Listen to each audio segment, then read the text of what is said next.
একটা ছোট্ট মেয়ে ছিল, তার নাম মিঠু। তার সবচেয়ে প্রিয় ছিল একটা টেডি বিয়ার। সে প্রতিদিন টেডির সাথে কথা বলতো, কিন্তু একদিন টেডিটা হঠাৎ নিজেই কথা বলতে শুরু করলো। টেডি, তুমি কি সত্যিই কথা বললে?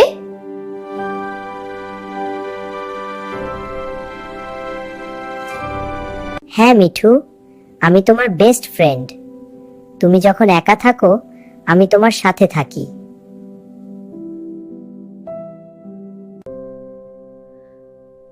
তাহলে তুমি আমাকে ছেড়ে যাবে না তো?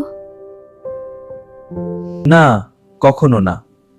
কিন্তু একটা কথা মনে রাখবে, যারা মন থেকে ভালোবাসে তাদের জিনিসও একদিন জাদু হয়ে যায়। এরপর থেকে মিঠু আর কখনো একা অনুভব করেনি। কিন্তু একদিন সকালে টেডিটা আবার আগের মতো নিঃশব্দ হয়ে গেল।